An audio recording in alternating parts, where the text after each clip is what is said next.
দৈনিক বাংলাদেশ প্রতিদিন নির্বাচনের রোডম্যাপ কবে? রাষ্ট্রপতি ও স্থানীয় সরকারের নির্দলীয় নির্বাচন চায় জনগণ। সংঘর্ষে এবার সীমান্তবাসী, উত্তেজনা চাঁপাইনবাবগঞ্জে। রপ্তানি খাতে ভরাডুবির শঙ্কা, বস্তায় লাশ পেলে পদ্মায় গোসল। বিএনপির দুই পক্ষের সংঘর্ষ, ৬০ বাড়ি ভাঙচুর। দৈনিক সমকাল, বিশ্ববিদ্যালয় দখল করে কোটি কোটি টাকা লুট আওয়ামী লীগ ঘনিষ্ঠজনদের। অন্তর্বর্তী সরকার সব সমস্যার সমাধান করতে পারবে না। সীমান্তে দুদেশের মানুষের সংঘর্ষ, সাউন্ড গ্রেনেড। ভোটার তালিকা হালনাগাদ কার্যক্রম শুরু কাল। দৈনিক প্রথম আলো, দেশে 4টি প্রদেশের কথা ভাবছে কমিশন। স্বাস্থ্যের রাজনীতি বিবেচনা গবেষণা। অর্থনৈতিক ব্যবস্থাপনা সরকারের মনোযোগ কম। গাছ কাটা নিয়ে উত্তেজনা। হামলায় 3 বাংলাদেশে আহত, চাঁপাইনবাবগঞ্জ সীমান্ত। দৈনিক কালের কণ্ঠ, বই সংকটে লেখাপড়া ব্যাহত। একাধিক আসনে প্রার্থিতা নয়, শীর্ষ নেতাদের জন্য ঝুঁকি। ভ্যাট ও শুল্ক না বাড়িয়ে খরচ কমিয়ে রাজস্ব আয়ের পরামর্শ বিএনপির। দৈনিক যুগান্তর, শুধু আবাসন খাতেই 1339 কোটি টাকা বিনিয়োগ। যুক্তরাজ্যে বিশাল সাম্রাজ্য, ভ্যান জালিয়াতির টাকা টিলুপের পকেটে। চাঁপাইনবাবগঞ্জ সীমান্তে ফের উত্তেজনা, হামলায় আহত 5। দৈনিক ইত্তেফাক, পুরো আর্থিক খাত রাজনীতি বিবেচনা পরিচালিত হয়েছে।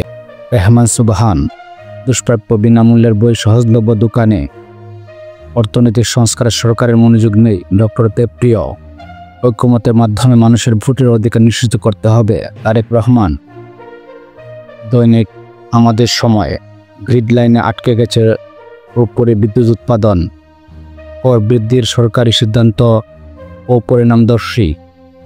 সীমা লঙ্ঘন করে বড় গ্রাহকদের ঋণ।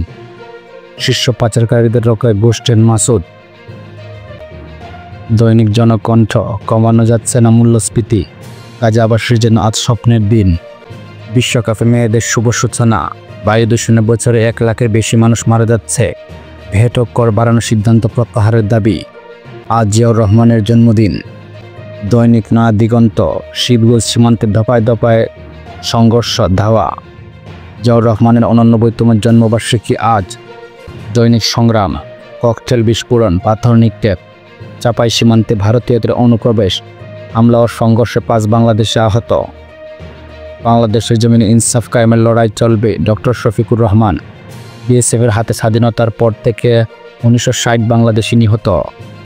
দৈনিক আলোকিত বাংলাদেশ, বছরে 310 শিক্ষার্থীর আত্মহত্যা।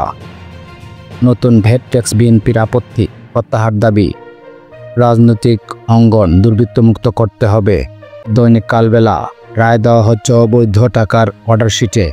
সরকারের মনোযোগ নেই অর্থনৈতিক সংস্কারে। ভ্যাট না বাড়িয়ে অন্য উপায় খুঁজতে বলল বিএনপি। দৈনিক দেশ রূপান্তর, গাছ কাটা নিয়ে উত্তেজনা।